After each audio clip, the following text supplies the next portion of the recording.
go live. I think we should be live.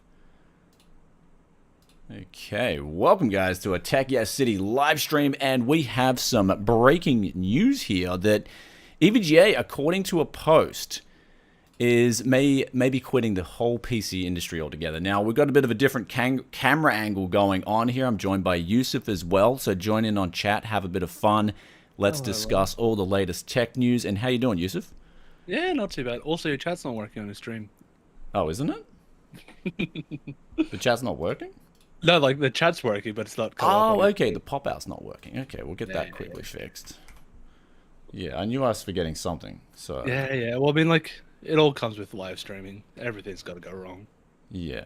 Well, yeah, if something can go wrong, it will go That's wrong. Exactly right. Murphy's Law. Murphy's Law, ladies and gentlemen. Murphy's Law. Brian's Law at this point. Okay, and we should be good. So that should be working absolutely fine now. And let's get straight into this story right here, where it comes from the Korean forums. This is where it's emanating from. Cool Enjoy, where SafeDisk, a popular overclocker, broke the news.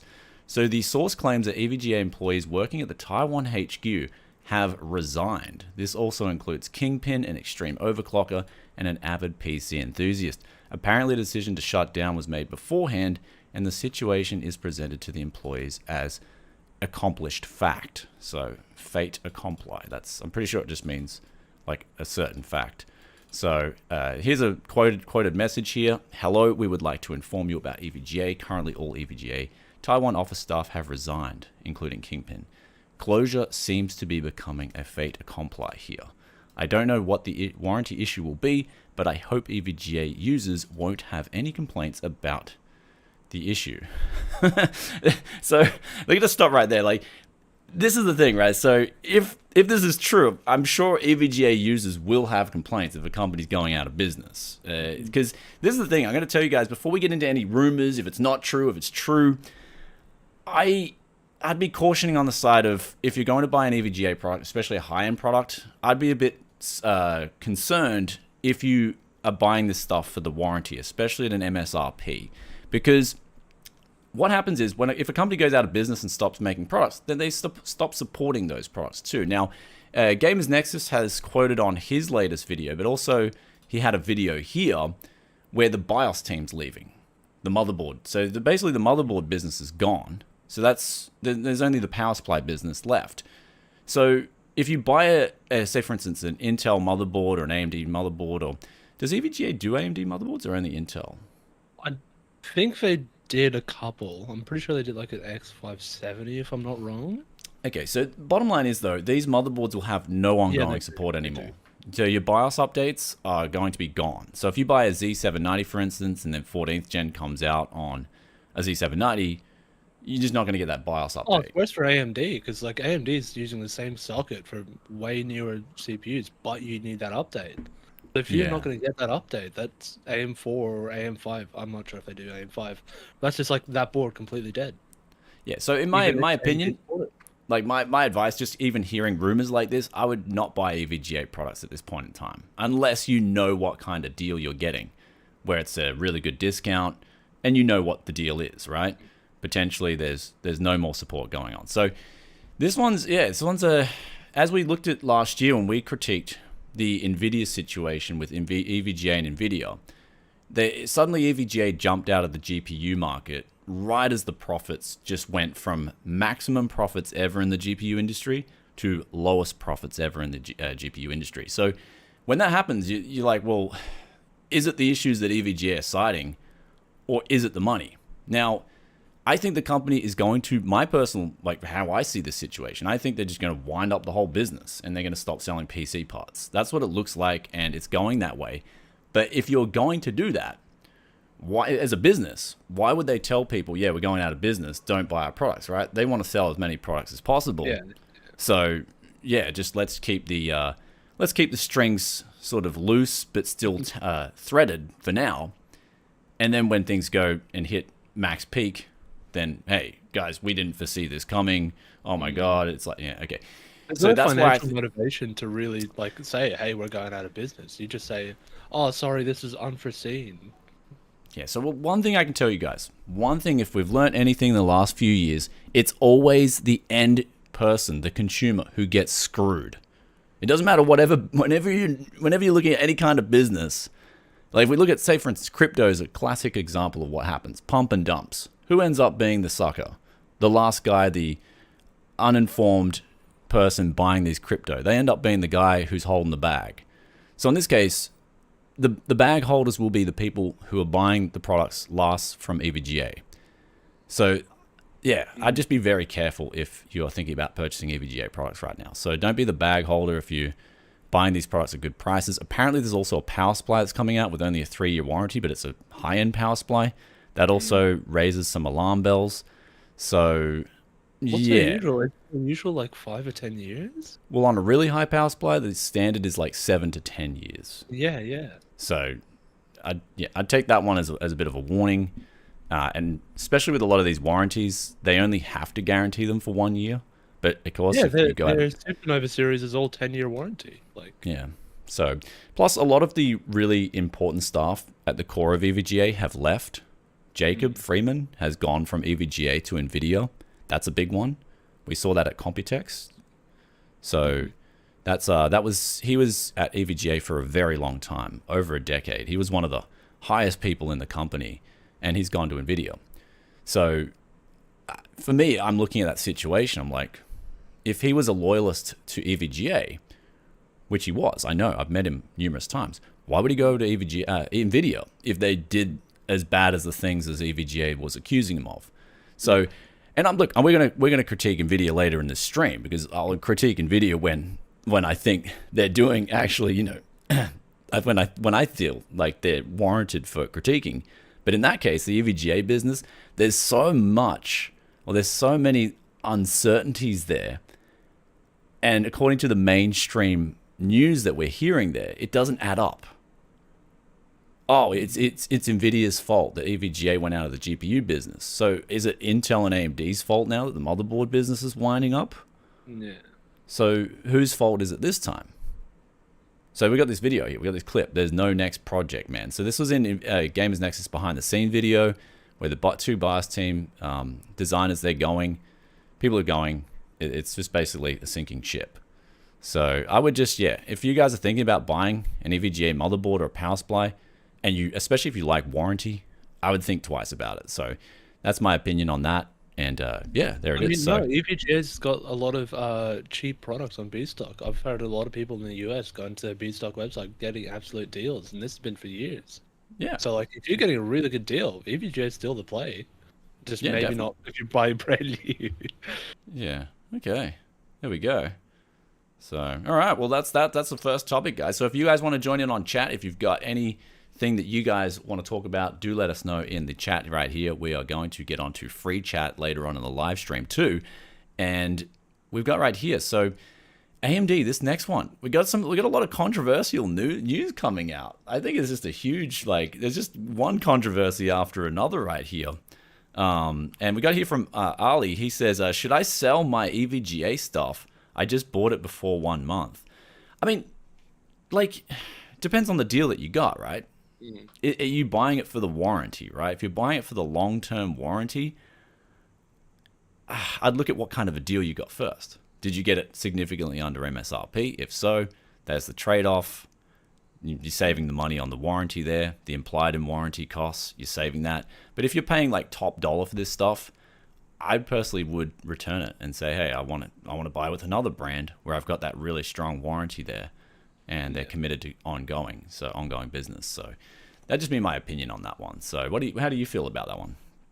I mean, if you've already got it, it's like other people are saying in chat, it's a really good card if you've got it, but if you wanted to use it for 5-10 years, and it might be worth just even if you can't get a refund, just sell and or trade it for another brand. Yeah. So we got here from Outer. Doesn't Superflower make EVGA power supplies? I believe so. Yeah, I believe I'm pretty sure. I believe it's Superflower. So even if they pack up shop, it's not like they're losing a whole away. Yeah. So that's a lot of power supply companies as well. They Corsair, for instance, don't really make their own power supplies. They use Seasonic or stuff like that. So it's not such a, I don't know. again, my thoughts on this is like follow the money trail when you look at these companies. They're not your friends, and so that's just like this next article that we're going to go over here. Is these guys aren't your friends, guys. So we got this next one that came up. People are like, Brian, what do you think about this Starfield? So this is AMD's announced Starfield's exclusive partnership on PC, where they're essentially going to optimize the game for AMD hardware. But the biggest controversy here is coming from the upscaling tech used. Apparently, they're going to be blocking out DLSS completely from the game. FSR only. Yeah, so FSR only, FSR 2.0. Well, it's not DLSS, but also like XeSS from Intel. It's just AMD only, FSR all the way. Yeah, so this is like this sort of ties in perfectly with EVGA. So we also got a $5 dono here from Gaunter O'Dim. Thank you very much, my man. You get any interesting info on material bomb costs from Computex? Yes, I did. So busy man here, busy man. And there's the GPU industry, there's profits in there. There's profits in there, but I don't think it's like this. It's not this like they're not going to the cleaners with you. AMD and Nvidia aren't like taking you to town. It depends. I mean, it depends on whose opinion you're looking at. But in the total price of a GPU, everyone's making money in the pipeline. People who are selling the materials to the GPU companies, they're making the cut. The silicon and the VRAM, they're all making a cut. And then at the end of the day, the AIB partner makes. I'm going to say this. I'll tell you guys a little hint before we make the video. But the AIBs, their target range is 12 to 20% profit. So if you're looking at, say, for instance, you look at a $300 GPU, they'd aim to make around $40 to $50 on their final sale. But then they've got to guarantee the product. That's materials, right? Then they've got to guarantee the product with warranty and other stuff like that. Shipping, distributors, all that sort of stuff. Now, that being said, NVIDIA and AMD also make a cut on the silicon, right? So there's profit there too. So everyone's making a profit in the pipeline, but it's all one big economies of scale business too. So if you were to go out and buy these parts individually, it would run you up close to or more than that figure anyway. And that's not even putting the GPU together. So that's sort of like the gist of it is the GPU prices are nowhere near as profitable. Like if we're talking about mainstream consumer line GPUs, they're nowhere near as profitable as CPUs. That's what I was told specifically. Definitely not. Everyone that I was talking to there about costs and stuff, they were like, dude, look at the CPUs. I don't know why people are complaining about GPU prices and not CPU prices. That was the ultimatum that I got from a lot of people at Computex. And when I was looking at it, right? So if we go back to Threadripper, for example, I can give you guys, because Threadripper's stopped right now. Back in the Threadripper days, they were selling these CPUs for like, was it $2,000? And you know how much it cost to make? You know how much it cost to make those CPUs? Oh, not that much more. $120. No way. That's taking it to town. Like, well, there you go. Did anyone complain about that? I didn't see anyone complaining. Oh my god, AMD's ripping you off. But suddenly a 4060 at $299, like the internet is going mad. And so knowing these price differentials, I'm like, well, what's going on in this industry? That's why I got to stop and pause.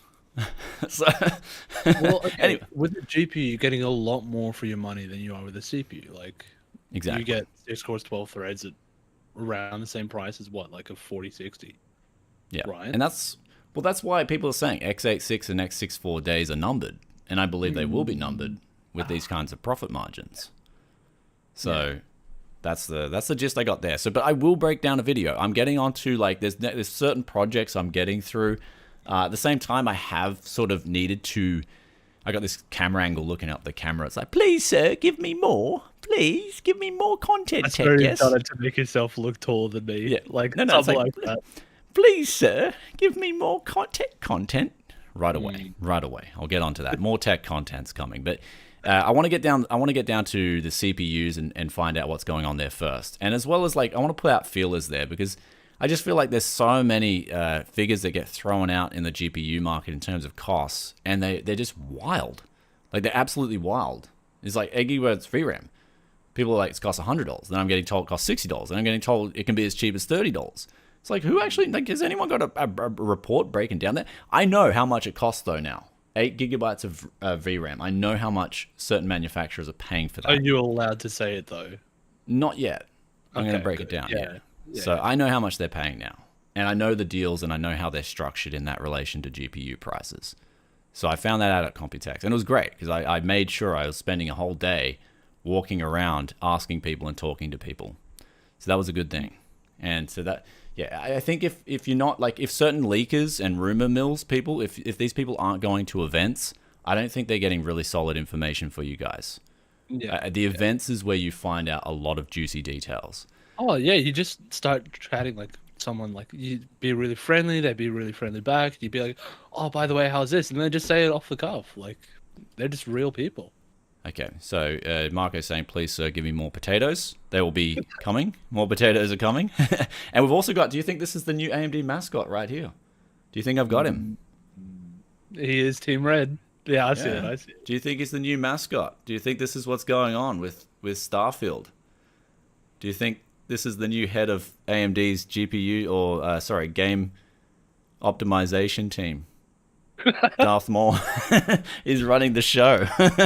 So I want to know how you guys feel about this in chat. I mean, it's an exclusive partnership here between certain GPU makers and game industry. I've given you guys my thoughts on this in the past. I'm not too concerned about it, but I think blocking out the DLSS is the concern. I feel like, okay, you can optimize a game for your hardware. Nvidia did that with World of Warcraft. That was the biggest one I remember because that's what really started the whole Nvidia brand loyalty and Nvidia market share. I feel it started from the World of Warcraft days. And if you look at the graphs, it slowly got out of control after World of Warcraft. This time around, like, I don't care so much about the exclusive partnership. You've got a Ryzen CPU, you've got a AMD Radeon GPU, optimize the gear for that. But blocking out the competitor for using their upscaling technology is a bit of a, hey guys, we think maybe their technology might be superior. We've got to stop you from using this because we paid good money for this game developer to optimize it for our hardware. And then we got Sting Cool. He says DLSS is no good. DLSS is amazing, dude. I don't know what planet you're on, man. Have you tried DLSS too? Like, I'm using it. You know, I've got here. I was gonna make a different kind of video anyway. I'm testing out a 2080 Super at the moment. And you know the funny thing is, I'm running it Diablo 4. I'm running 4K with tweaked settings, DLSS on. Yeah. And I'm getting 120 FPS at 4K. And it's smooth as butter, man. And it looks really good. Are you using quality, balance? Yeah, quality. I always use quality, yeah. Yeah, no, for me, I'm happy with balanced or even performance. Like when we were playing Cyberpunk, that was enough for me. I couldn't discern the difference. Yeah, so it's really good. It does make a big difference if you're going. I'd say 1440p gamers and 4K gamers are going to benefit the most from DLSS. At 1080p, people on a budget, absolutely. Yeah, 1080p it does start to get a little like because you're upscaling from a much lower resolution. Yeah. So at 1080p it does start to get affected. I do prefer DLSS over FSR2 and XESS, and I do prefer FSR2 over XESS or XS. So yeah, DLSS is not fake frames. Fake frames is frame generation. That's a different tech. Oh, DLSS 3 is different. Yeah, that's a different tech. So at the end of the day, let's get down to the real issue here. These companies, we'll say it again. I think I've got to, again, this is back to the jukebox here. We're going back to the jukebox. Let's go back to that recording where it says, these companies are not your friends. These companies are not your friends. They just want your money. Yeah. And that's what it is. So if they just want your money, your goal then should be, I want the best product for that money. Do not look at the brand names. Stop looking at it. Look at what you're getting for your money all day, every day. Stop throwing AMD, Intel, and Nvidia your loyalty. Nothing changes in this industry. Now, if we look at a Toyota, that could be a different story. Kind of like, look, I've never had a Toyota fail on me in my whole lifetime. So if there's a car, hit 250,000 Ks. So look, if there's a car coming out, and I'm like, well, need a car. The Toyota's maybe $1,000, $2,000 more, same specs, same everything as some other brand. I'm going to buy the Toyota. Now, actually, a perfect example of this is we went to get an aircon unit because it's going to be really hot this summer here, and I want to actually be able to sleep. We went to the store, and they had 3 models there. They had Iris Oyama, they had Sharp, and then they had Panasonic for the aircons. And now I said to the guy that the Sharp, and I was going for the Sharp or the Panasonic anyway, but then I asked the guy, okay, because it's a massive store, right? It's this massive department store. I just said, like home center. It's called Joyful Honda. I said to the guy, I was like, okay, be honest with me, man. I like you. Straight away I said, look, dude, you look like a cool player. You look like a straight shooter. Out of all the air cons you've sold, how many are coming back from which brand? And he said, Sharp and Panasonic are really good. Don't buy RS or Yamaha. I'm like, oh, thanks. That's dude. You just saved me an easy purchasing decision. Now, out of the Sharp and the Panasonic, they were pretty much the same unit. Sharp was, I think, $15 cheaper. But then I've used Panasonic products. I've got a razor from them, a shaver. I've got a hair shaver as well. I've got a coffee machine from Panasonic. So, and none of this is broken down. And I use it I put it through the paces. All this stuff gets used heavily. So my next purchase is going to be Panasonic. I'm paying the extra $15. Oh, there's the brand loyalty. Yeah. There's the brand loyalty. So AMD, Nvidia, and Intel, I'm using their products, and I've had problems on all three. Like, it's just like so I'd say I'd have over the last 10 years the least amount of problems with Nvidia by a clear margin. But at the same time, AMD, I've tested out their GPUs recently, and they're getting really good, their driver set. So AMD's actually with RDNA 3, I think they're finally starting to get on top of their drivers. So that's important if you're buying a GPU. But at the same time, always read the opinions. There's so many opinions out there. There's so much good information out there on the internet. Buy what's best for you. Buy what's best for you. And this time around, I don't think it's blocking out the competitor's technology out of a game is just like, it's a douche move. That's a real douche move. That's the one thing I just don't like about this whole situation. I've got a different take, like the same basic principle. So when Nvidia goes, oh, we're adding Hairworks or GameWorks or whatever to their games, they say, okay, if you've got an Nvidia GPU, everything's going to look better. That's a different story. But if you're saying, I'm cutting out the thing that makes low-end graphics cards perform well, that's just, nobody wins except people who buy AMD. Yeah. Like, nobody wins. Like, it's not like, oh, you've got something extra for your money. It's like, no, it's just arbitrarily you can't play a game like at a higher quality. Yeah. So, Mike's saying which CPU? Oh, this was the 2990WX back in like 2000, was it 18 or 19? I forgot, sorry. But it was that CPU, the 2990WX. That was cost about $120 to make that one back then. And they were selling it, I believe, was it $2,000? So that's just an example I know of. So now I don't know much now, but that was the example back then for CPUs, Mike. So hopefully that helps. My bad though, I should have elaborated on that. Yeah.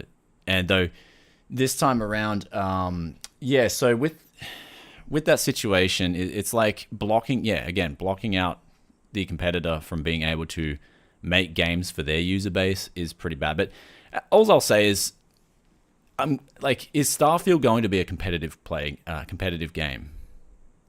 Is it going to be more an RPG? A lot of people have been a lot of people have been like really, really hyped for it. I'm not even sure if it's multiplayer. I haven't seen anything about it except like all the hype and now the AMD outrage, I guess. So it's a game from Bethesda. This is from Bethesda, right? Yeah, so it's not going to be good to start with. Yeah, so it's going to be from Bethesda. It's probably going to have issues anyway. So that's just my guess. There'll probably be some of the weirdest things you'll see in a game, like characters teleporting and NPCs suddenly. Yeah, and you'll think, wow, is this part of the game features? Stealth, or teleporting? But no, it's just bugs. Did you ever play Fallout 76? Oh, yeah, dude. That was horrible. Yeah, and there was some mad stuttering usually in some of those games back when they released them. But I mean, this time around, it's like, I think the game is not so important though for me personally. Like I didn't know about Starfield until this news broke. So, honestly, I think it comes down to the actual game too. So, for me personally, that's what I've been looking at in PC games right now. I'm looking at actually games as a case by case basis, and then I'm judging, okay, what's in that game? What have the developers gone and done? So this time around, Starfield, I'm not going to really look at the game anyway, but I think, yeah, just blocking out the competitors' products is not, it's not cool, man. Like, what? Has Nvidia, like someone said in chat, Nvidia's never blocked out the competitors' features. Is that true? I mean, okay, so FSR has technically worked on Nvidia GPUs, but that's more reinforcing that the first gen FSR was more of just a filter. It wasn't actually an upscaler. Okay. It's just post-processing. So nowadays, I'm pretty sure FSR is a lot better, but AMD's always taken that stance of we're going to take open technologies and just rebrand it. Like same with FreeSync. FreeSync is just HDMI variable refresh rate with like another branding on it. Yeah. So at the end of the day, though, again, we're going to stick back to that, guys. Let's get the best deals for you.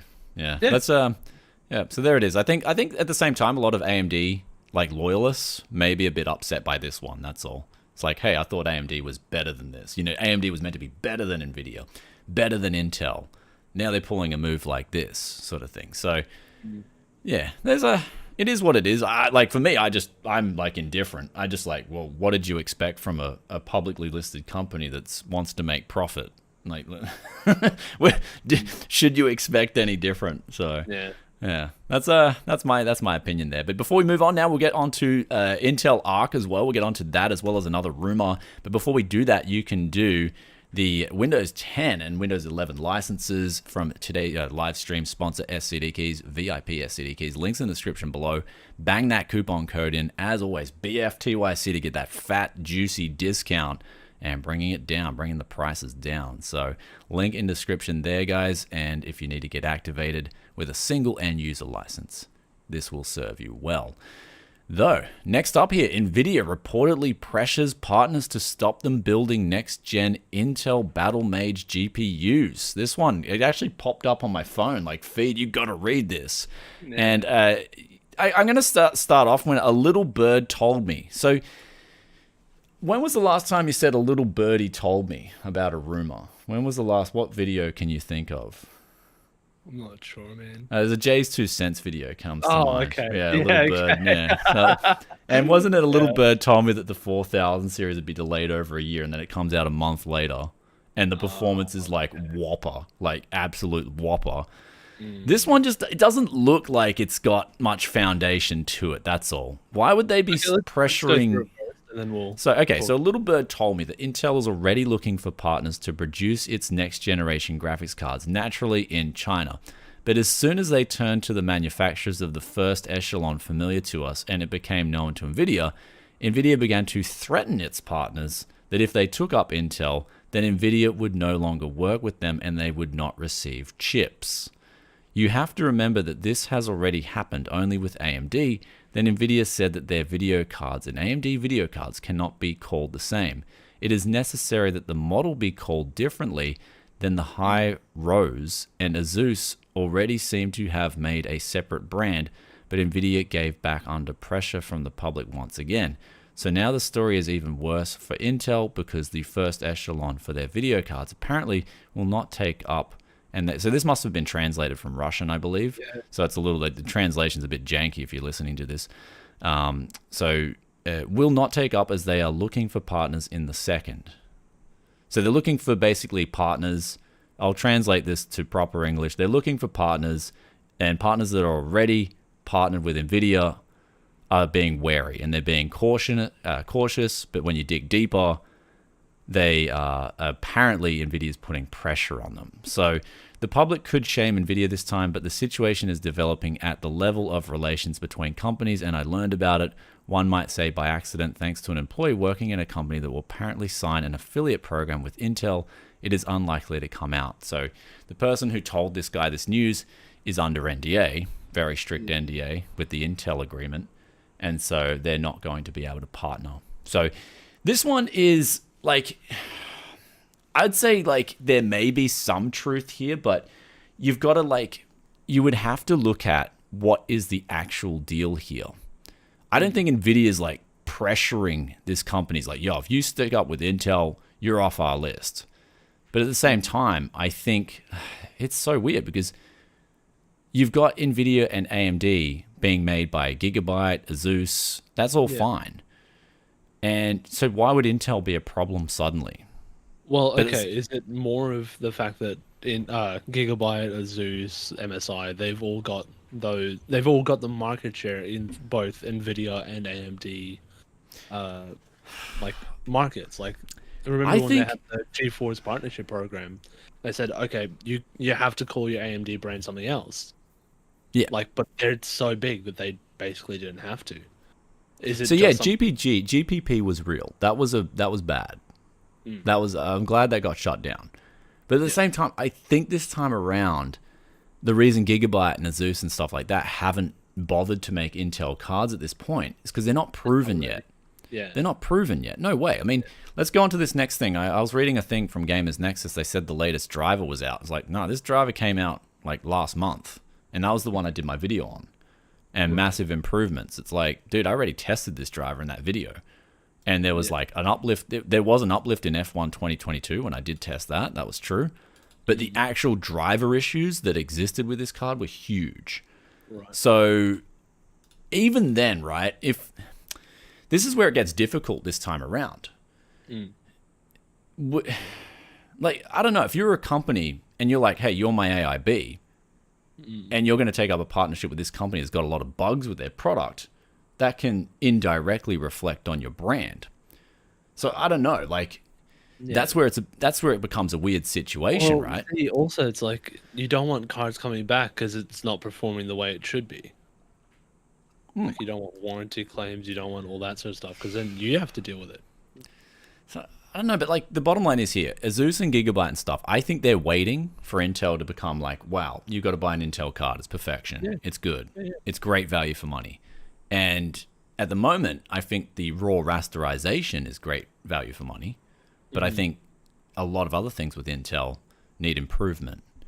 And so there's that sort of line. But I'm hoping that A, this is more than just, I'm hoping this is just a rumor. And B, I hope Battle Mage comes out because we're hearing rumors that Battle Mage might be cancelled because the ARC A770 16GB was wound down. Right. So they stopped making that.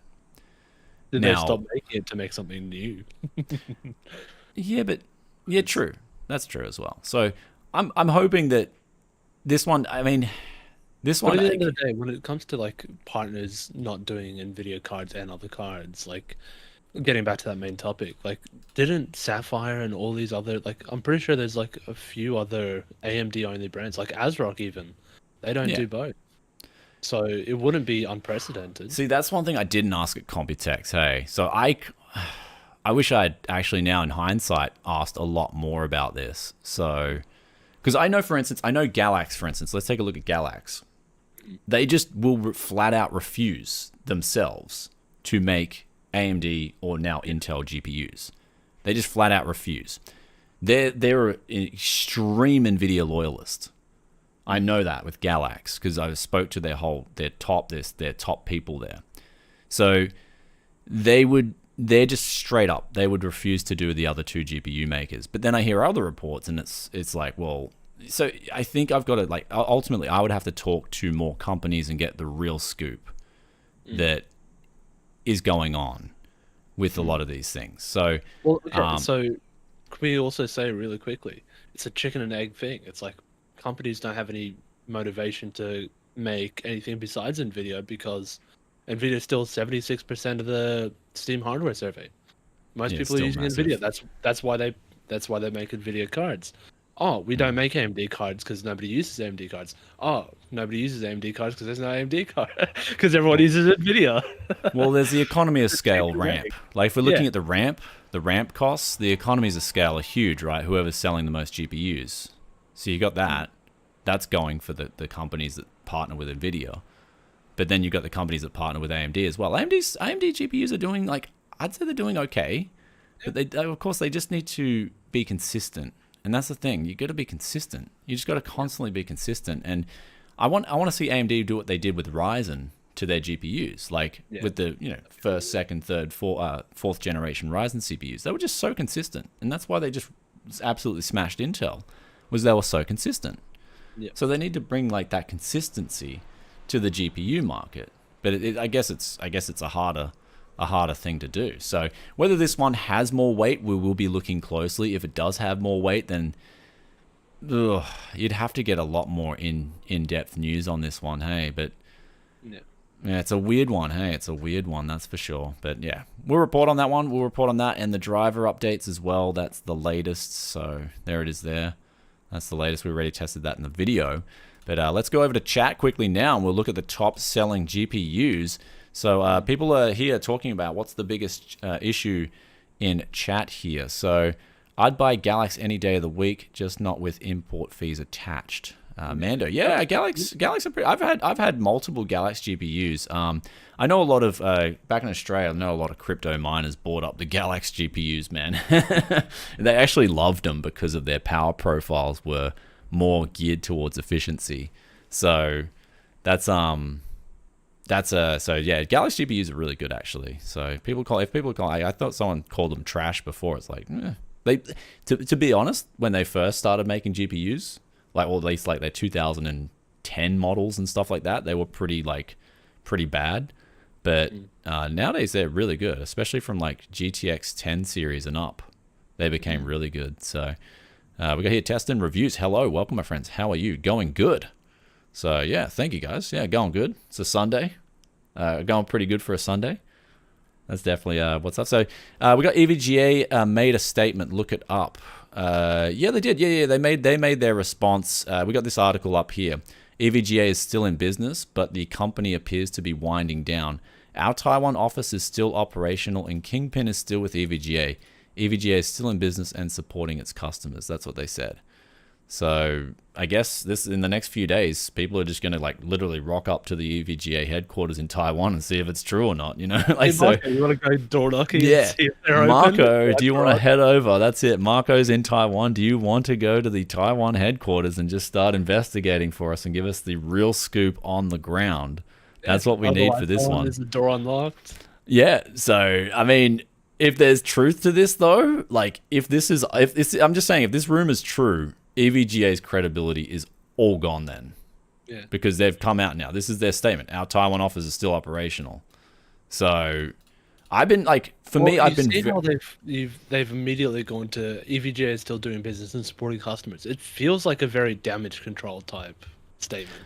Like I'm saying is, so my opinion on it is, when I followed the money with the GPU thing, it was like they made 10 years of profit, 10 years of normal profit in the GPU market in 1 year. That's what the average was for these GPU manufacturers during the crypto boom. Then all of a sudden, they're getting out of the GPU game right when the profits go to the lowest ever in the last 10 years. So that is there's no such thing as coincidence.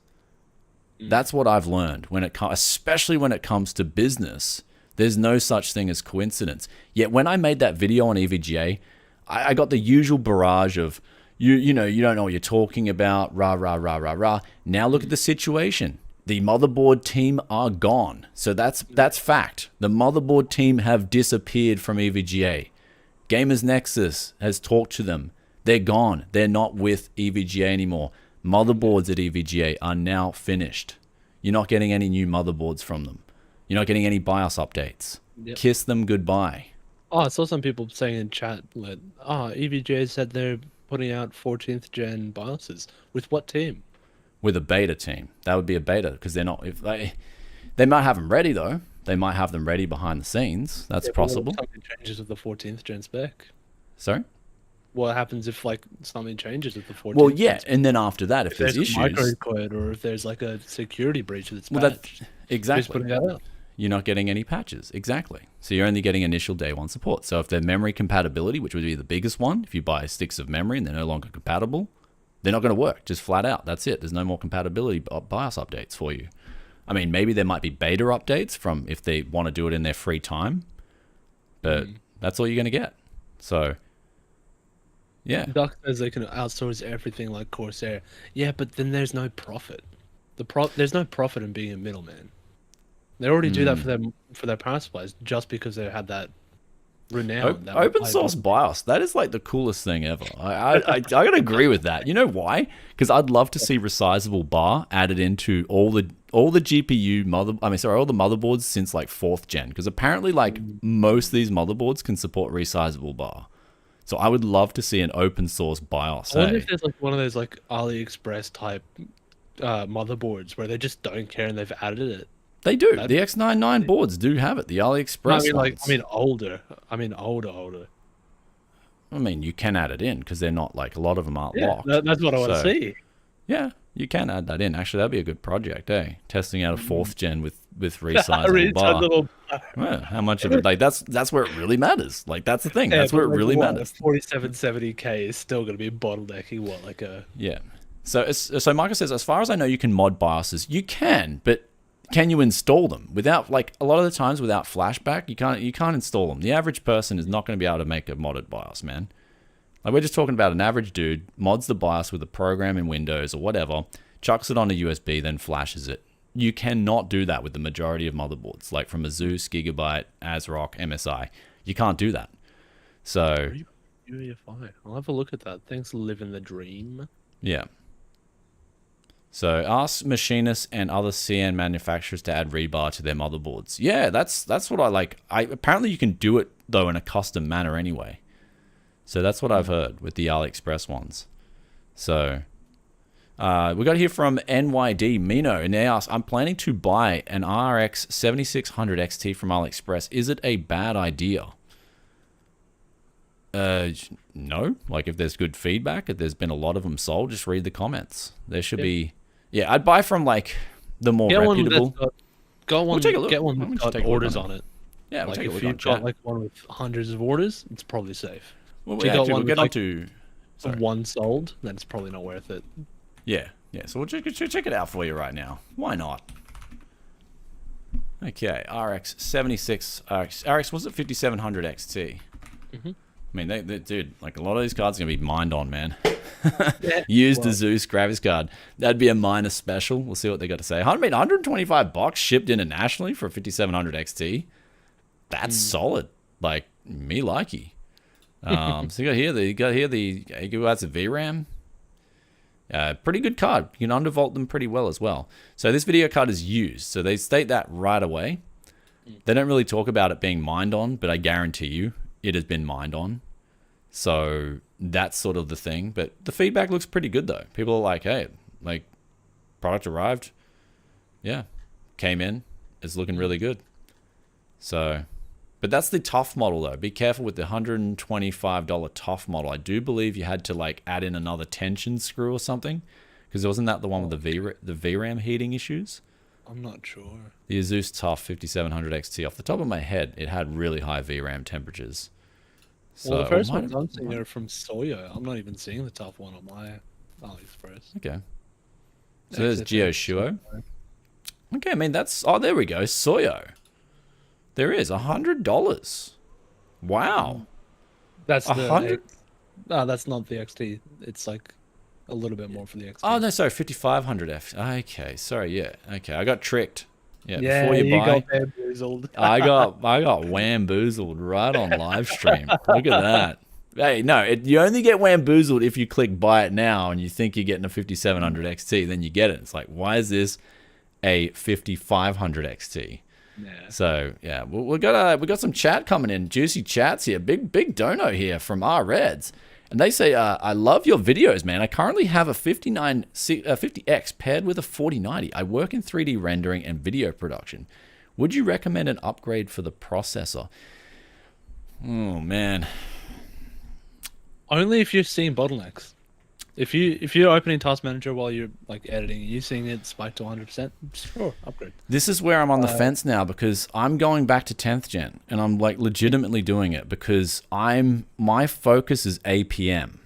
My focus is APM, actions per minute, not final render and heavy. That's the thing. Like if you've got a whole ton of cores, you're not using that during editing. You're only using that during rendering. So it's more of, do you want to optimize the end product or the actual hands-on time in between? Yes. So you'd have to look at your workload here. For video production, I'm going back to the 10900K and I'm going to be snapping it. Like I'm getting really low latency DDR4 memory. I'm going to be getting not the 10850? 10850, yeah, I've already got it, sorry. Oh, yeah. okay. So 10850, and I'm going to see how it works out. I'm going to really go through the bells and whistles and make some good content on that. But I'd say for your situation, it depends on what you do. If you're finding that you're chugging when you say you've got these massive previews and you're stressing the CPU and you're utilizing all that CPU, and that's where your bottleneck is, then you would need more, I guess you'd need the 7950X because it's a really beefy CPU. Or you might want to go with the 13900K or 12900K. But if your bottlenecks are coming from when you got, say, a busy desktop, you've got a lot of files on there, then you're dragging and dropping stuff and you're just noticing it's slower, you might want an 8-core. You might want to get a 7700X or a 7800X 3D if you play games on the side. Yeah. You might want to get the latest single CCX CPUs. Well, it's not only that. I'm also looking up. So that might be a recommendation he's never heard before. But that's the one I'm giving out. And so my recommendation is actually look at what your bottleneck is and where does it come from. And you can do that simply by just loading up Windows Performance Monitor and seeing all the cores loaded up and whatever you're doing and whenever you're reaching that bottleneck. So if you're dragging and dropping a lot of stuff and you're just not seeing all your cores being worked and that's your bottleneck, you got to go Snap City. You got to go Snap Yes City. So we're going to be doing some more content on this because it's important for me. It's a big question. And I mean, when you're on these like high-end like CPUs, it becomes a legitimate question of, do you go less cores to get a higher clock speed, to get higher like lower latency and all that sort of stuff? So it should show you that both of us are on 10th gen Intel. So yeah, so and we're smashing videos on the same day. So, but I will say one thing: the Ryzen 7000 series did seem like it was a great leap over the 5000 series in Snap in terms of like raw Snap. If you get really good DDR5 memory, especially if you start custom tuning that, it was the snappiest AMD CPU I've ever used in my life. I will say that. Yeah. Now, in terms of 10th gen, oh man, that's a lightning bolt. That feels like it feels like a lightning bolt is just constantly surging through your PC, and every single action is just so snappy and fast. 175 as well. Yeah, it's just gonna be snap. So this is a personal bias coming into my channel. I'm a latency fanboy. Yeah, but that's only because Marco's seen it firsthand. I showed him at Computex what I do, how I do it. This is no BS. I'm all about that, man. Agility, dude. If you're talking to dexterity, that's my main stat. If we're playing Diablo 4, I'm maxing dexterity. I'm maxing agility. Whatever game you're playing, you've got intel, you got agility, you got strength. I'm maxing agility, dudes. That's where I'm at. Plus 10% dodge. And that's what I do. I dodge the haters. I got to dodge the haters. Base spec of strength. Yeah. No strength whatsoever. Full agility. That's it, man. I got to dodge the haters. So I got that dodge chance right up. And then I got to critical strike them in the replies. And that's what you get at Tech Yes City. So yeah, they get a high crit chance and high dodge percentage. So hopefully that was a 10,000 clip answer for you, my man. And we got another donation here from Noxie's Project. Good morning, my friend. So I got a 3060 Ti, keeps shutting down my PC, and when running Furmark, it shuts down my PC. I suspect someone keeps force shutting down my PC. Do you have advice on what to do other than RMA? Yeah, install MSI Afterburner, my friend, and drop the core clocks and drop the memory speed straight away. Lock that in, see if it crashes. If it doesn't crash anymore, then there's GPU defaults. It means it's been mined on heavily. My guess would be the memory, but could be anything. And check the temperatures of that GPU too. Install some hardware monitor and it'll tell you, are you performance limited? Are you power limited? Are you voltage limited? Anything like, or temp limited? It'll tell you all that sort of stuff. Like if any of the temps are going up to like 90 degrees, then it's probably, that's the issue. You need to change the pace, yeah. So my guess is it could come from a mining bench, and a lot of times when a GPU comes from a mining bench, if the person hasn't been... If it's shutting down your PC, if it's just cutting out, then it also might be a power supply. Yes, that's a good recommendation too, yeah. So it could either be power supply if you upgraded from a much lower power GPU, like say you had a 1050 Ti and you upgraded to a 3060 Ti, and you didn't change your power supply and it's only like a 400 watt. could be the issue.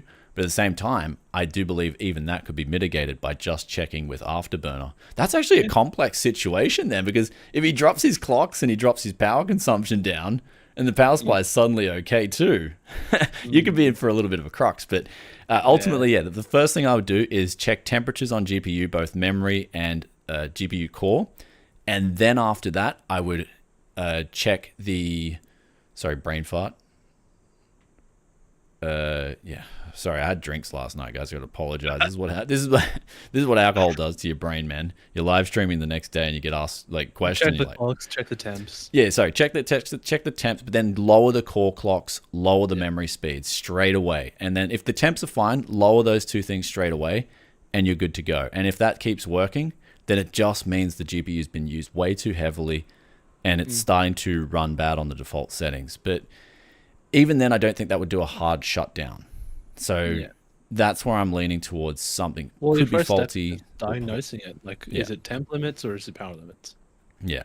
So, yeah, hopefully that answers that. But yeah, my guess is on either faulty GPU or faulty clocks out of the get-go, or the power supply. So there you go. Yeah, hopefully that answers that one. Anyway, guys, let's keep moving through with the chat here. What's the most pressing questions that you guys have? What is that? And sorry if I do miss questions. There's a lot of chat coming in, so I do apologize. Yeah, say it a couple times. So, anyone else does enterprise workstation GPUs besides Nvidia and PNY? I don't actually look into workstation enterprise GPUs. Their workstation Pro line, but I mean, Apple used to use them exclusively because they had a big falling out with everyone's having falling outs with Nvidia. So Apple use AMD workstation cards only, but in real deployments, I don't think I've seen anyone who's using an AMD Pro workstation card.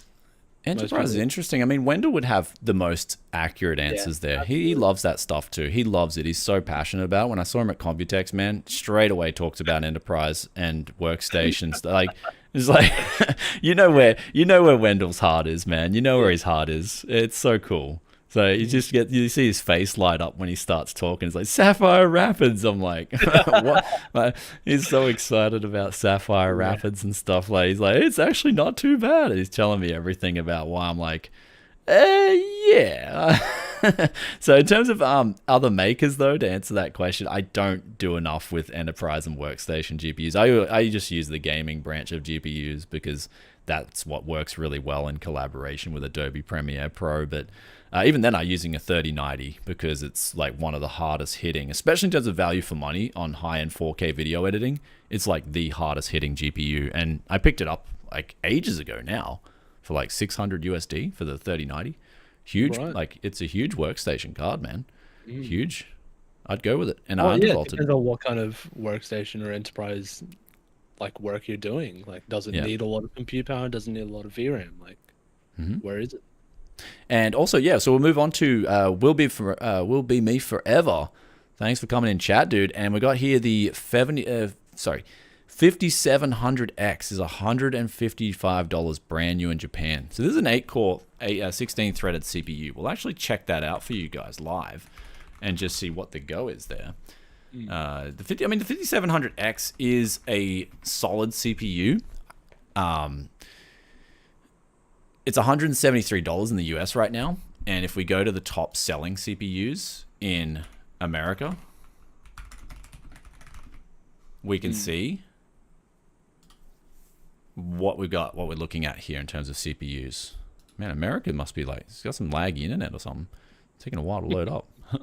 There's more cables getting cut in the ocean. It's just the fisherman. He just made a mistake, cutting those internet. 5700X is the top selling CPU right now in America. And pretty much you could say that it's the top selling CPU because Amazon accounts in America for was it 50% of all online sales in the US are done through Amazon. So this is a really accurate figure, like extremely accurate if you're just going off the ballpark. So 5700X right now, AM4, best selling CPU out of the whole bunch.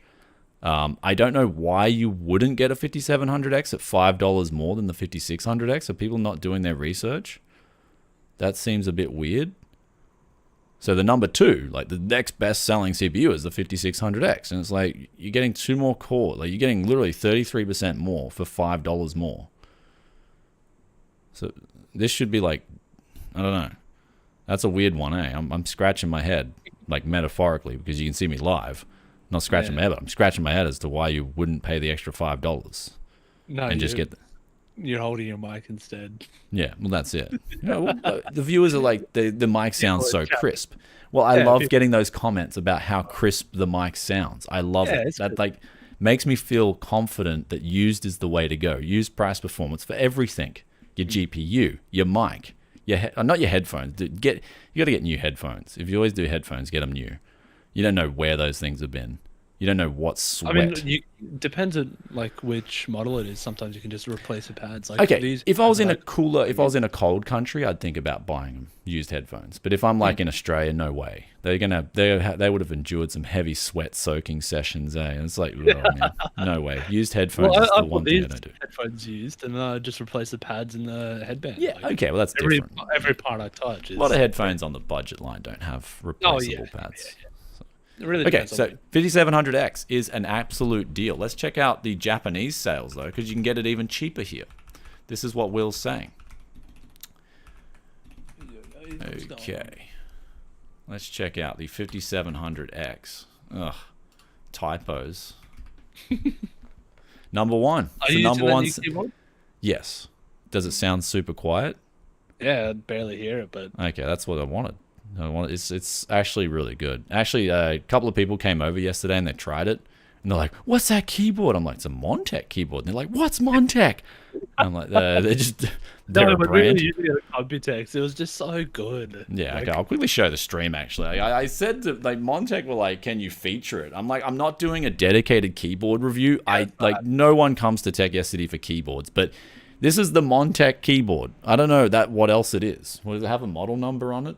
The MKTKL. And so I was recording a video for Montech, and I tried this keyboard out, and I was like, wow, guys, can I just take this? And they were like, they looked at each other, and they're like, okay, I'm going to take one. I'm like, oh, you legends. Like, I really, really wanted to have this keyboard in my life. And it's been amazing.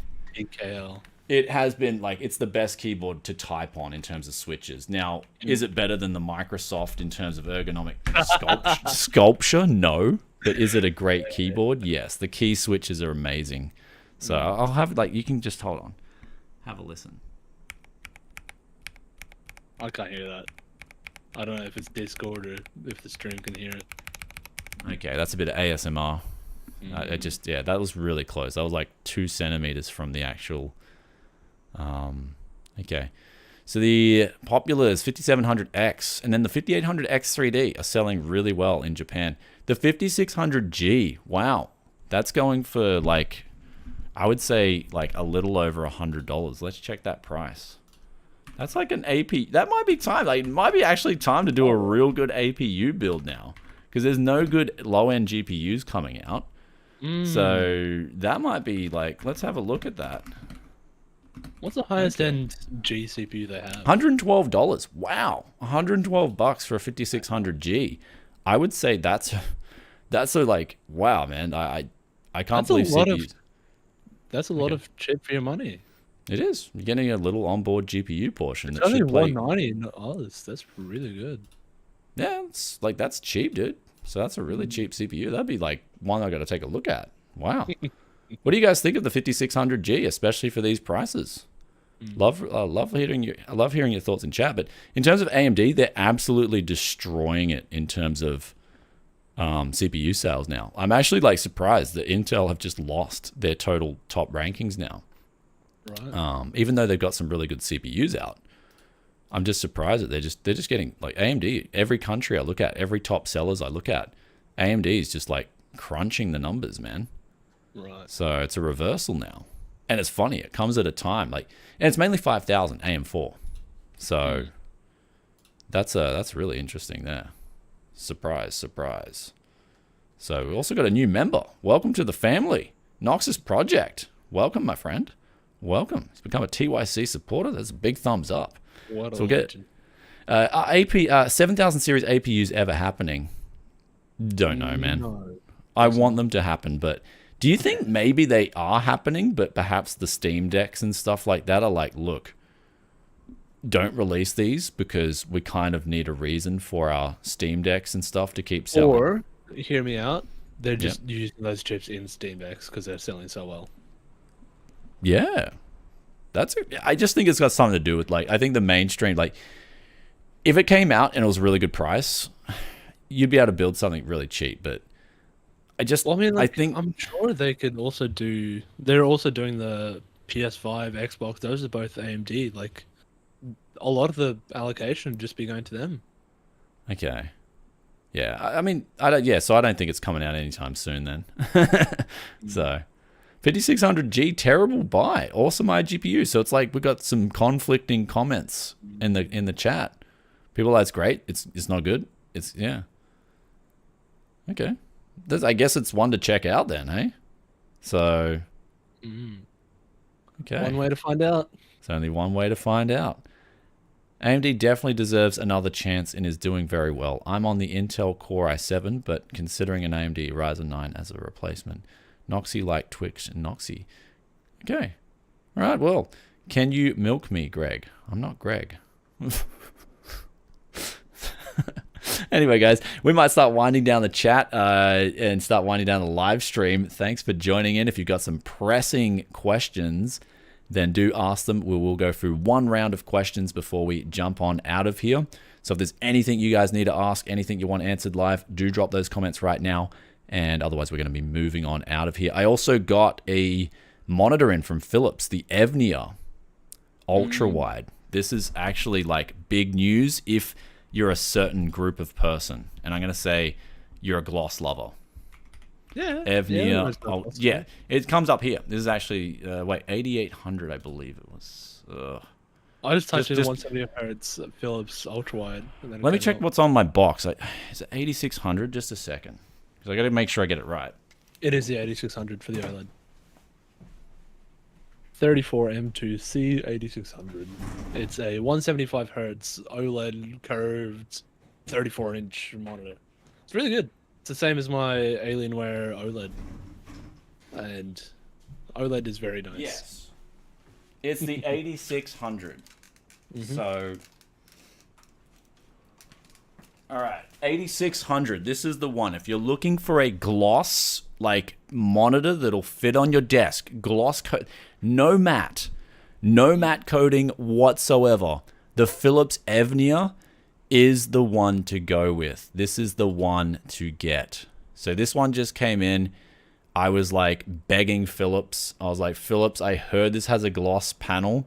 And I had a contact actually from Cooler Master who now works at Philips. I didn't even realize. So when I sent an email into Philips, they were like, Brian Tech, yes? It was, yeah, if you guys look back at 2019, there was a Cooler Master thing we did where I was like half intoxicated on the Cooler Master showroom floor interviewing him about mice. And the chick who hosted that interview, she was having fun, man. She was loving like the half intoxicated Tech Yes City in that interview. So after COVID happened, we just lost contact, and so then she moved from Cooler Master to Philips, and then she said, "Brian Tech, yes." I'm like, "Yeah." She's like, "What's up, man? What do you want?" I'm like, "Can I please get this Philips monitor? Like, I heard it's got a glossy finish, and it does. It has the full gloss finish, no matte, no sandpaper, none of that sandpaper treatment." The Philips Ambilight, like where it extends your screen with the LEDs on the back. That's really cool. Yeah, so it has the LEDs on the back, but the screen is gorgeous, man. It is the one you have been waiting for. If you're looking for that OLED that fits on your desk, no coating whatsoever, pure colors just coming right at your eyes. The reds are just popping on this monitor. It's expensive, but it's the best monitor, period. That's going to be already my first impressions. I did load up D4 on it quickly before the live stream. Sorry?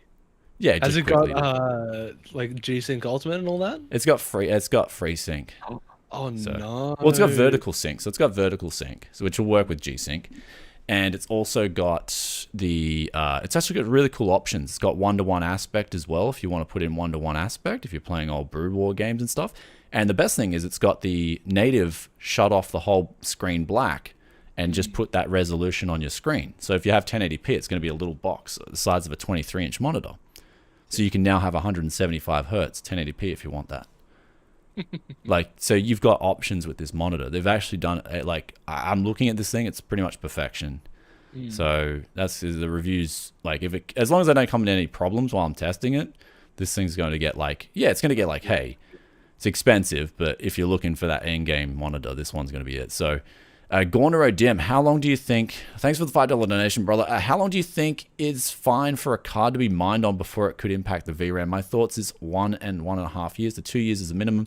Your thoughts? So back when I mined on my GPUs back in 2017, I was very conscious of temperatures. Very conscious of temperatures, my man.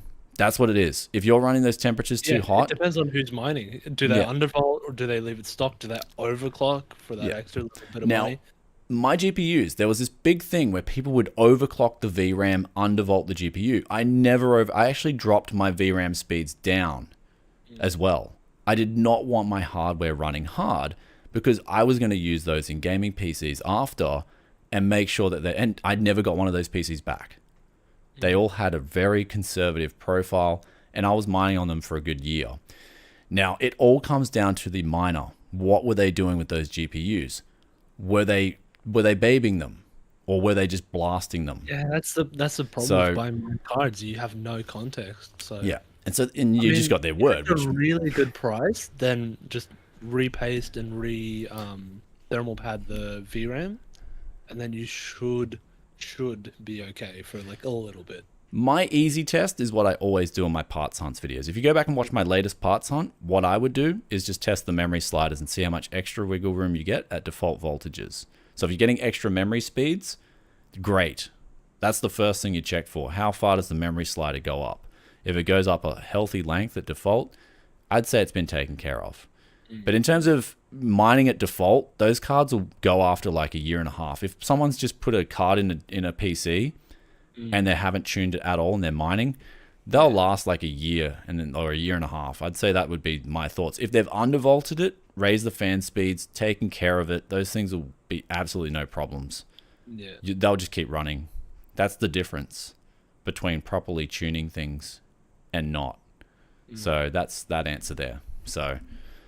yeah, it all depends on what the person selling the GPU's done with the GPU. So hopefully that answers that question for you, my man. People asking about 50 series. It's like 50 series NVIDIA. It's like everyone's been hating on 40 series and people are already keyed on the Wait, are we getting questions about 50 series? Okay, final topic before we close down the stream. Final topic before we close down the stream. And also, Will Be Me Forever, thanks for the 5,000 yen. Coming in clutch here with the yen donation. Thank you, my man. Enjoying the stream. Always enjoy you two chilling and talking tech. Cheers. Thanks for the donation, brother. Always enjoy people like you in the chat. It makes it awesome to just hang out and just talk. That's all it is. Oh, like, even if we're not streaming, I'll call Brian once a week and this will be the exact chat we have anyways. Yeah, that's true. That is true. And that's why I like having Yusuf on. We're just like chatting like we would anyway, off camera.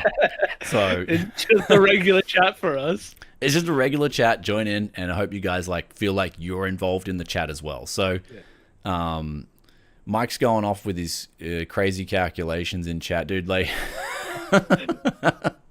Mike, I just need a basic Excel sheet from you. With like, let's break down just one GPU from you. I want to see what your numbers are, and then I can cross-reference. Let's have a look. Just basic numbers. Because if I make a video breaking down costs of GPUs for people, and I show them 20 million lines of text, people are just going to look at that and scratch their heads and go, what is this? I got to break it down for my viewers and say, hey, this is simple terms. This is the sectors. This is how much they roughly cost. This is how much roughly they're making on a GPU. And this is how much the price could wiggle theoretically before they're in the red. So that's where I want to go with that. So, yeah. Anyway, 5090, 5000 series GPUs. Let's chat about this before we close off the stream. What have we got for rumors? I'm going to tell you guys my just logical thoughts with this. What have we had with rumors? The reason I don't talk about these rumors is look at the 4000 series. No one like really knew how fast the 4090 was going to be. No one knew the price accurately. Oh, right before. Oh, people throw out the performance was so like people were saying double. Hmm. And that was the only figure. So you had like nothing to like compare against. I saw some dude was throwing out 10 different predictions, and then one of them he got it right, and he's like, well, "Look, I got it right." I'm like, "Hey, I got this prediction right. Have a look here. What about the other 9 you got wrong, bro?" Like, oh man, that like, come on. So, RTX 5090 release date. Whoa, okay, we got a release date here, September 2024. Yeah, this seems actually legit. That would be my guess as well for an actual 5090 release date. Would be actually, you're over a year away from this launch. That would actually be, given that I think, this is my thinking, I think we're going to get a super refresh with the 4000 series. Okay. And the reason being for that is because the overclocking headroom on the 4060 Ti and the 4060 were insane. Like, I raised those sliders heaps and the power consumption barely moved. That in itself is a contributing force for a refresh, meaning they've got wiggle room there. They can raise the speeds, raise the clock speeds, put a bit more VRAM on these cards as well. Suddenly, oh wow, the supers look amazing. Go get a 4060 Super. Go get a 4060 Super. Everyone's going to be pushing that. So I think we're going to see a super refresh with the 4000 series just by looking at it. The 4060 Ti should have been the 4060 and the 4060 should have been the 4050. Do you think they're going to have a 4060 Ti Super? I think it's possible. Like, yeah, it's so dumb, but like, it is. It would be. It would be. Out of the question. But if you will, okay, you could not have it at all. You had the 1660 Ti and then you had the 1660 Super. Very true. Very true. So I don't like. I mean, that's a classic example of what could happen here. You're just getting a better value card as a refresh, and they didn't really make a 1660 Ti Super, did they? And that was like the first, and that was the first card to be released in that 1660 lineup, wasn't it? If my memory serves me correctly, I got a Google search here. I did not pay much attention to the 15 and 16 series. I didn't pay a heap of attention. I just remember the 1660 Super was the best. I mean, like at that time, it's just get a 1060. It's basically the same way. Yeah. Cheap. So the Ti came out before them all. So my memory, hey, hard drives are working up here, fellas. They're working really well. So there you go. So I think you'll see a 4000 series refresh, and then you will see a 5000 series. But it's not going to be for a while. I don't know why you would be living your life waiting out a year and 3 months for a GPU. That's insane. Are you a PC gamer or are you not a PC gamer? Do you enjoy playing PC games? You're just going to wait a year and 3 months to play Diablo 4? It's amazing. Play it right now. You can play it on a potato too. Go get a GTX 1060 for $39 if you're going to wait it out. I was having this conversation with a friend. It's like GPUs haven't got worse value. It's just our standards and expectations have gone up a lot. It's like back when I was in high school, 1080p gaming was it. If you get 60 FPS at medium settings, that's a mid-range card. If you get it at ultra settings, that's a high-end card. Now it's like people playing 4K trying to get 100 cards. So first of all, Zushi adds in chat, RTX 50 series is delayed. I don't think it's delayed. I just think that's when it's going to come out, and there's a 4000 series refresh in the way. I just think that's what I'm looking at. When it's ready to come out, they'll let it come out and try. So I mean, yeah, when it's ready to come out. So it'll be out. But I think the rumor mill on this one is all over the place. I think you're going to be seeing a refresh on 4000 series. I think you're going to be seeing some sort of refresh on these 4000 series cards. And they'll add more VRAM in because VRAM prices are coming down a lot too. And it's easy to do that. And they got a lot of wiggle room in the clock speeds on that node. So that's the big one from me. That's what I think. Though, okay, where do we go from here though? Back to your question of, are people expecting more? This will be, okay, final topic, then we're out of here. Are people expecting more out of GPUs than ever? There's so many this time around. Like, I would be the first to go ham on Nvidia with the 4060 at $299 if we did not get the amount of money printing we have had in the last 4 years. Yeah. So that's my thoughts on that. There's another element in the equation that is much more concerning now than just GPU prices, and that is what the governments and central banks are doing to our currencies. They're destroying them. So when that happens, naturally GPU prices will go up, all things considered, all other things considered. It's just going to raise the prices of everything. Now, for instance, the pizza, I ordered a pizza Friday night. It went up 5% out of nowhere. Left field, dude. 5%. Out of left field. The last week I ordered it, it was 37.80 yen. Now it's 39.80 yen. 200 yen increase. Bang. Out of left field. Same pizza, 5% more expensive.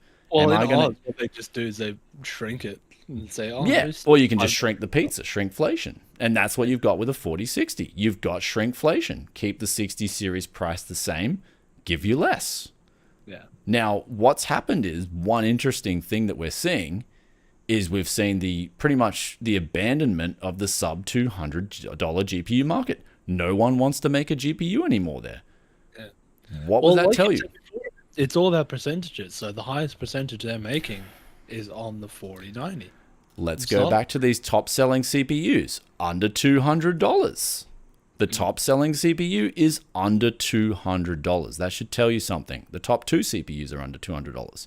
That's where people want to spend. That's what people have. They get their paycheck after they pay all their inflated costs and energy prices going, all that stuff. They've probably got $200 left on their paycheck. I want to buy a GPU or I want to buy a CPU this week to put my build together. I don't have $350. I don't have $400. $200 is such a popular market. Under $200 is a huge market, yet it's been completely abandoned by the GPU manufacturers. Completely abandoned. What does that tell you? There's no profit in it. That should tell you straight away. There's no incentive to make these GPUs. If there was profit to be made there, you would see GPUs in mass. Yeah, definitely. So, and Gaunter says, will the iGPUs step in to replace the low end? Yes, that's what will happen because they're so much cheaper to manufacture. Put in a CPU with an APU portion on it, on one little PCB silicon. Bang. Yeah. Motherboard manufacturers now have to power that CPU or APU. Killing that market. Like the 5400G, you cannot get anything comparable. Well, if you want to test an iGPU that's actually playable. So now we're getting back to the thing. Is the 4060 $299 now is it such a horrible thing? Well, it's like, factoring that in. They're really $299 in real dollars. Yeah. What is that $299, right? Yeah. $299 times times 0.7 roughly? I mean, wait up. Ugh. Let me do. Man, my brain's just not working. I was gonna do the calculations. I'm like, no, I just don't have the inflation numbers up here and stuff to go back. I want to deflate it to 2019 values in money M2 money supply because economies of scale has peaked. Economies of scale is done with GPUs, man. Now another thing is, we got this 2080 Super video coming. That's going to give you a lot of insight into what's happened. It's stagnation. Is stagnation thrown in with stagflation in the GPU market? So what you're getting is just a miserable. And guess what? What's the most common outcome of stagflation? Misery, which is why I want to get off this miserable train and start getting back to the used market. I want to get off the misery train. The misery train's just running through the tech scene at full force. And it seems like every video I turn on from every other YouTuber, except David Does Tech. I really love that dude, man. Yeah. Oh, he's a boss, man. I love David. He's just like, look, the misery train's coming through, but I'm sticking to just making awesome content and having fun. And I want to get back to what he's doing. So I want to get off the misery train, which is running through the tech scene, and I just want to get back to having fun and making fun content for people because it's the only thing that's going to get you truly through what's to come, which is going to be I think it's going to be called the inflationary depression. I think that's the most accurate prediction of what's happening in the next 10 years. And so you're going to get higher prices regardless. You can blame Nvidia all you want, but AMD and Intel are going to be giving you higher prices as well, especially when it comes to GPUs, because there's a lot more on the product than with the CPU. Now, CPU prices are coming down. Why are they coming down? Because they have to. They've got to sell these CPUs. They got them stockpiled. The only way to sell them is to drop the prices. So the profit margins are getting crunched in the tech scene right now. So that's one thing that's happening. You're going to get the best deal in tech right now than you've ever got. So there we go. Anyway, that's my thoughts on that, guys. I would, again, had the money supply not increased as much as it would, I would have been very negative on the 4060, extremely negative. But because we had so many other factors that came into the mix, I'm not giving Nvidia an out, but I'm just saying that it throws a big curveball into the equation. Yeah. So that's what you've got. You just got prices going up because of the amount of inflation. So yeah, I keep harping my tune on that, but that's my opinion on it. You've said your piece. Yeah, I've said my piece on that one. So, but that's why I said go to the used market. It's going to be a better time than ever with what's happening with the crunch.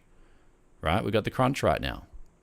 Higher living costs means less discretionary income. Less discretionary income means less spending on CPU and GPU products.